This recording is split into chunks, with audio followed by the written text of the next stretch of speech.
Greetings. This is Paul the Poke from PaulthePoke.com. Today's topic, accident at Iranian nuclear facility. We are July 3rd, 2020. Scripture reference is out of Ezekiel 38:5.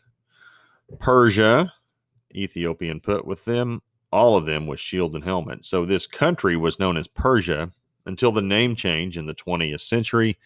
This is modern day Iran. So July 2nd, this is actually yesterday, an incident has occurred at an Iranian nuclear facility in Natanz, Iran. Check down here to the map, the red little cursor, red pointer, whatever you want to call it, which is south of Tehran. Oh, it's about 155 miles south. Now, allegedly, there was a fire and explosion at the centrifuge facility, which is reportedly under 25 feet of concrete. So, just to give you a little bit of a scope of the Middle East, we have Tehran over here in the far northeast of the picture. We have Israel over here on the west, and this is Natanz.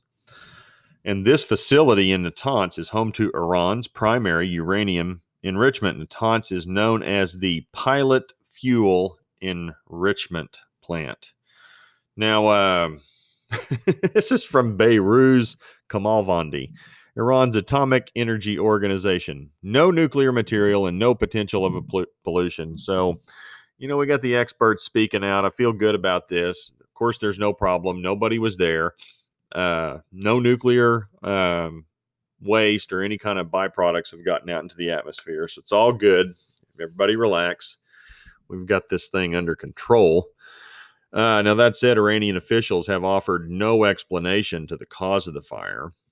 Now, however, the Iranian government has offered the following comment, and I quote, "If there are signs of hostile countries crossing Iran's red lines in any way, especially the Zionist regime, Israel, and the United States, Iran's strategy to confront the new situation must be fundamentally reconsidered." All right. I know today, one day later, they're talking tough in the press and they're threatening Israel. They're threatening us with retaliation. So apparently they figured out something happened.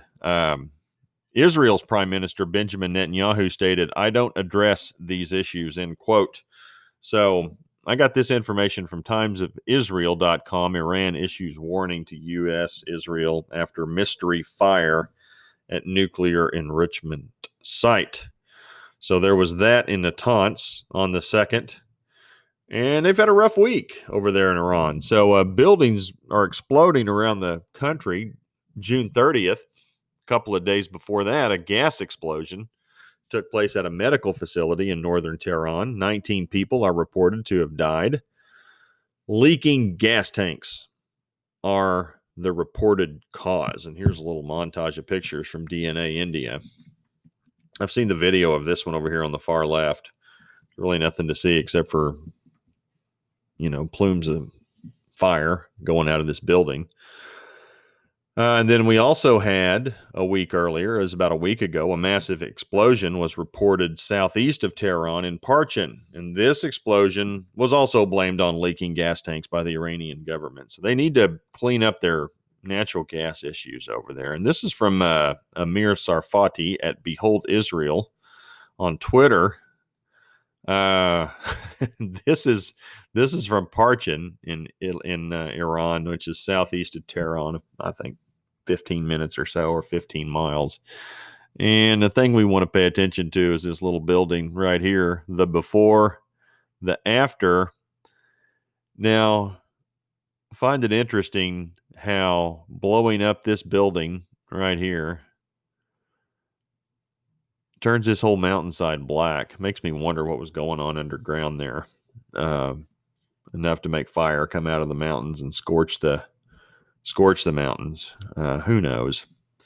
But at any rate, we have some satellite footage of what happened outside of Tehran from around June 26th, I think was the day. So if you want to check out Amir, he has some great information provides tours in Israel. I think he's ex-Israeli military. He knows lots of stuff, shares things that he knows. Lots of fun to listen to.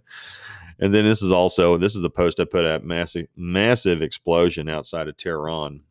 That was in June. It's just curious how all these explosions are related to nuclear weapons and missile facilities in Iran scattered throughout the country. So I suspect there will be some kind of response, and rumor is that lots of things going on and statements taking place. But the issue may have been that Israel was responding to Iran doing a cyber attack on a desalination water plant in Israel. And so this was Israel's response. Who knows? Who knows? Could have been some gas tanks blowing up. May have been the cause of it. I've heard F-35 missiles. I mean, speculation is running wild on what the actual cause of this stuff was. So at any rate, if you do enjoy these, please feel free to share with others at PaulthePoke.com. Type your name in here around the blue box. Sometimes there's a gray box. Tonight there isn't, but type in your email and we'll be glad to send you out notification every time we put something up. Tonight we had Christine McDonald. God's blessing in his time was posted. Got some stuff coming out too, picking up on the series with Gabriel and angels, taking a good look at his commentary with Daniel. So series on angels, specifically looking at Gabriel as well. This will be categorized, this recent story, Persia, Elam, Iran. You can click on that and you can see all the articles that have been posted in regards to Iran and how it relates to biblical prophecy. So appreciate you guys following along. Hope you guys have a safe evening. Take care. Bye.